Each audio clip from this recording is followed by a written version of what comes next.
రైతు భరోసా ఇచ్చినాం, అందరికీ వచ్చిందో లేదో తెలియదట. అసలు నువ్వు ఇస్తే కదా ఇచ్చినావా అసలు నువ్వు?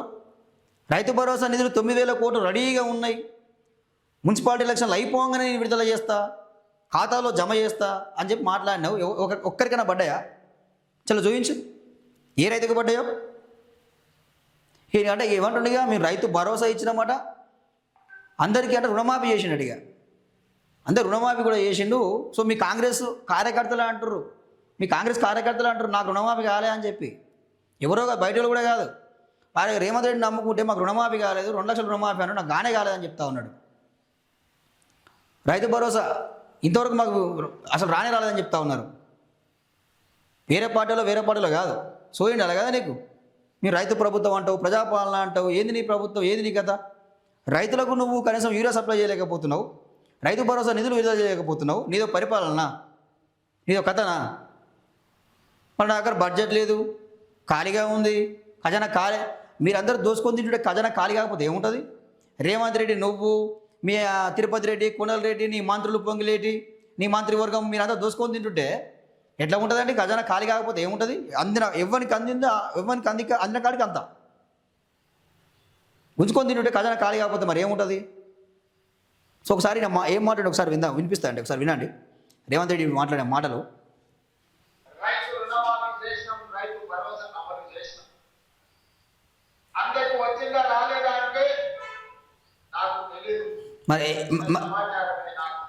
మరి నీకు ఏం తెలుసు? రేవంత్ రెడ్డి, నువ్వు పీకనేకున్నావు మరి, దేనికున్నావు మరి? రైతులకు మేము రుణమాఫీ చేసినాం, రైతు భరోసా ఇచ్చినాం, అందినయో అందలేదో నాకు తెలియదు, నా దగ్గర సమాచారం లేదంటే నువ్వు ఈ రాష్ట్రానికి ముఖ్యమంత్రివా లేకపోతే ఎవరు మరి? ఎవరు నువ్వు మరి? నాకే తెలియదు అంటే మరి నీకు ఏం తెలుసు? మరి నీకేం తెలుసు? ఇల్లు కూల్చడం తెలుసా నీకు? పేద రైతులు ఇల్లు కూల్చడం తెలుసా? తెల్లాడితే కేసీఆర్ తిట్టడం తెలుసా? ఈ మురికి రాజకీయాలు చేయడం తెలుసా నీకు? ఆ రాహుల్ గాంధీకి 1000 కోట్లు అందించడం తెలుసా? ఇవి తెలుసు నీకు. రాష్ట్రం ఎట్లా దోసుకోవాలి, ఎక్కడ భూములు ఉన్నాయి అవి ఎట్లా దోసుకోవాలి, ఎట్లా రియల్ ఎస్టేట్ చేయాలి, ఇవి నీకు తెలిసినాయి. నీకు ప్రజాపాలన ఎట్లా తెలుస్తుంది? నీకు రైతుల బాధ ఎట్లా తెలుస్తుంది? రైతుల గోసట నీకు ఎట్లా తెలుస్తుంది? రైతుల గోడు నీకు ఎట్లా వినిపిస్తుంది? నేను అమలు నువ్వు అసలు విడుదల చేయలేదు రైతు భరోసా నిధులు, మేము ఇచ్చినాం, మరి అందరికీ అందినయో అందులో నాకు తెలియదు అని చెప్పి ఒక రాష్ట్ర ముఖ్యమంత్రి చెప్తున్నాడంటే సోయి ఉండాలి. మా దగ్గర ఖజానా లేదు, డబ్బులు లేవు, ఉద్యోగులు రిటైర్మెంట్ అయితే వాళ్ళకి బెనిఫిట్స్ ఇవ్వడానికి మా దగ్గర డబ్బులు లేవు, మరి ఏం లేదు ఎందుకున్నామా? మరి దిగిపో. మరి నీకు చేత కాకపోతే రాష్ట్రాన్ని పరిపాలించడం నీకు చేత కాకపోతే దిగిపో, రాజీనామా చేయి. నాతో అయితే లేదు, సో నేను పరిపాలించలేను, నాతో కాదు, ప్రజారా నన్ను క్షమించండి అని చెప్పి నువ్వు రాజీనామా చేసి దిగిపో. చేతనైన వాడు వస్తాడు, పరిపాలిస్తాడు. నా చేత కాదని చెప్పి ముక్కు నేలకు రాసి దిగిపో. ఈరోజు తెలంగాణ ప్రజలు నిన్ను భరిస్తున్నారు, నీకు అర్థమవుతుందో అర్థమవుతలేదు. రేవంత్ రెడ్డిని ప్రజలు భరిస్తున్నారు. ఇక తప్పదురా నాయన, ఓటేసిన పాపానికి మాకు తప్పదిగా, ఇక 5 ఏళ్ళు భరించాల్సిందే అని చెప్పి భరిస్తున్నారు. అది నీకు తెలుస్తలేదు. ఇంకా సోయిలకు రా.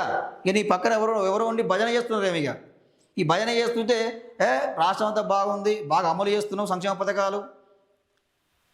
ఒకసారి ప్రజలకు రా. పొట్టు తిడుతురు ప్రజలు. అవి ఆ మాటలు కూడా వినలేని పరిస్థితుల్లో ఇష్టం వచ్చిన మాటలు తిడుతురు. రేవంత్ రెడ్డి నీ ఇల్లు కూల్చో నీకు అర్థమవుతుంది అంటారు, ఇక శాపనార్థాలు పెడుతురు. సో ఇంకేమంటాడు? ఇక మూసి తీరాన్ని అభివృద్ధి చేస్తాం, ఒడ్డుపై కూరగాయలు హోటళ్లు పెట్టించి నిరుద్యోగ యువతకు ఉపాధి కల్పిస్తాం. సిగ్గునా నీకేమన్నా? సిగ్గుందా రేవంత్ రెడ్డి నీకేమన్నా? సోయునదా? ఏం మాట్లాడుతున్నావు? నిరుద్యోగులు ఒక పక్క ఉద్యమాలు చేస్తున్నారు, ధర్నాలు చేస్తున్నారు, మాకు ఉద్యోగ నోటిఫికేషన్ రిలీజ్ చేయాలని చెప్పి, జాబ్ క్యాలెండర్ రిలీజ్ చేయాలని చెప్పి ఒక పక్క వాళ్ళు ఉద్యమాలు ధర్నాలు చేస్తుంటే నువ్వేమంటారు? ఇక మూసి నది కొట్టినట ఈయన ఏం చేస్తాడట? హోటలు పెట్టిస్తాడట. హోటలు పెట్టించి నిరుద్యోగులతోనే ఇక కూరగాయలు పండ్లు అమ్మిస్తాడట. అంటే అట నిరుద్యోగులు కూసబెట్టి ఇక టమాటాలు, ఉల్లిగడ్డలు, ఆలుగడ్డలు అని చెప్పి, కొత్తిమీర, కరివేపాకు అని చెప్పి అమ్మిస్తావు. సిగ్గుందా నీకేమన్నా? సోయినే మాట్లాడుతున్నావా నువ్వు? ఒక ముఖ్యమంత్రిగా మాట్లాడుతున్నావా లేకపోతే ఇక బజారు మనుషులాగా మాట్లాడుతున్నావా? సోయినారా కదా నీకు? వాళ్ళు నిరుద్యోగులు అంటే నీకు అంత చులకన అయిపోయిరా ఈరోజు?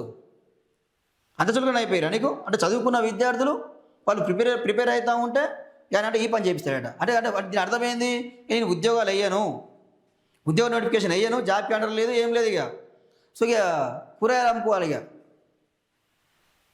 ఇదా మీరు చేసేది? అంటే గతంలో కేసీఆర్ ఏమో ఇక నేను చేపలు ఇస్తా, పందులు ఇస్తా, కోళ్ళు ఇస్తా, బర్రెలు ఇస్తా, గొర్రెలు ఇస్తా, ఇక కాసుకోరి బతుకురని చెప్పి గతంలో కేసీఆర్ అన్నాడు. మరి నువ్వు చేస్తుంది ఏందయ్యా? నువ్వు పొడుస్తుంది ఏందయ్యా? నువ్వు వీకింది ఏంది మరి? నేను కాంగ్రెస్ ప్రభుత్వం రాగానే 2 లక్షల ఉద్యోగాలు భర్తీ చేస్తా అని చెప్పినావు కదా. ఒక్క నోటిఫికేషన్ వేయకుండా ఈరోజు నిరుద్యోగ జీవితాలతో ఆట ఆడుకుంటా ఉన్నావు. మళ్ళీ ఈరోజు ఏమైనా నేను కూరగాయలు అమ్మిస్తా అని చెప్తా ఉన్నావు, అల్లం వెల్లిగడ్డ ఉల్లిపాయలు అమ్మిస్తా అని చెప్తున్నావు. ఏం మనిషిగా ఉన్నావు, ఏం మాట్లాడుతున్నావు? ఆర్థిక సమస్యలు ఉన్నాయట, ఖజానా ఖాళీగా ఉన్నది. ఎస్, ఖజానా ఖాళీ అవుతుంది. మరి మీరు దోసగా తింటారు కాబట్టి ఖజానా ఖాళీ అవుతుంది. రిటైర్ అయ్యే ఉద్యోగులకు బెనిఫిట్స్ ఇవ్వలేకపోతున్నాం. రాజేంద్ర నగర్ ఎమ్మెల్యే బస్తీల ఓట్లతో గెలిచింది తప్ప అపార్ట్మెంట్ వాళ్ళు ఓటేస్తే గెలవలేదు రేవంత్ రెడ్డి. వేర్వేరు సభల్లో ముఖ్యమంత్రి వివాదాస్పద వ్యాఖ్యలు చేసిండట. రేవంత్ రైతులకు రైతు భరోసా అమలు చేసినట్టు ముఖ్యమంత్రి రేవంత్ రెడ్డి ప్రకటించారు. అయితే అందరికీ వచ్చిందా రాలేదా అనే విషయం తనకు తెలియదని చెప్పారు. శుక్రవారం హైదరాబాద్లోని శిల్పకళా వేదికలో మాదిగల ఉద్యోగుల సమన్వయ కమిటీ ఏర్పాటు చేసిన ధన్యవాద సభకు సీఎం రేవంత్ రెడ్డి హాజరయ్యారు. ఈ సందర్భంగా సీఎం మాట్లాడుతూ రైతు రుణమాఫీ చేసినాం, రైతు భరోసా అమలు చేసినాం, అందరికీ వచ్చిందా రాలేదా అంటే నాకు తెలియదు, మీరిచ్చిన సమాచారమే నా వద్ద ఉన్నది అని వ్యాఖ్యానించారు. వాస్తవానికి యాసంగికి ఇవ్వాల్సిన రైతు భరోసా పెట్టుబడి సాయం ప్రభుత్వం ఇప్పటి వరకు పంపిణీ చేయలేదు. అయినప్పటికీ లక్షలాది మంది రైతులు ఎదురుచూస్తున్న రైతు భరోసా నిధులు ఇవ్వకపోయినా ఇచ్చినట్లు సీఎం రేవంత్ రెడ్డి అబద్ధాలు చెప్పారంటూ విమర్శలు వెల్లువెత్తుతున్నాయి. అందరికీ వచ్చిందో రాలేదో తనకు తెలియదంటూ సీఎం చేసిన వ్యాఖ్యలపై తీవ్ర విమర్శలు అంటూ చూస్తాను. ఆయనకు పట్టుంటేగా అండి, ఈ రాష్ట్రం మీద పట్టుంటేగా ఆయన వాస్తవానికి కూడా ఈ కృష్ణానది మీద ఏ బేసిన్ ఉంది, గోదావరి ఏ బేసిన్ ఉందో తెలియదు ఆయనకు. ఆయన తెలంగాణ హద్దులు ఎక్కడ ఉన్నాయో తెలియదు, ఎట్లా అభివృద్ధి చేయాలో తెలియదు, నిధులు ఎట్లా తీసుకురావాలో తెలియదు.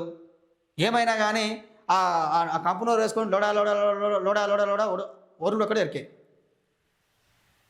మురికి మాటలు మాట్లాడు ఎరికే, తిట్టడం ఎరికే. ఈరోజు రేవంత్ రెడ్డి నీకు తెలుసో తెలియదో, వాస్తవానికి నువ్వు కొంత కేసీఆర్ విమర్శించినప్పుడు కొంచెం నీ ర్యాంకు అంటే నీ 10th ర్యాంక్ మంచిగా ఉండేది, నీ ర్యాంకు. ఇప్పుడు నీ 0 పడిపోయింది. రేవంత్ రెడ్డి అంటే ఏం మాట్లాడతాడో ఏందో అన్ని మనకి మళ్ళీ మాటలు అని చెప్పి ఇట్లా లైట్ తీసుకుంటారు జనాలు. ఆ స్థాయికి వచ్చినావు నువ్వు. మళ్ళీ నేను 10 ఏళ్ళు మా కాంగ్రెస్ వస్తుంది, నేనే రాజు, నేనే మంత్రి అని చెప్పి మాట్లాడతావు. ఇక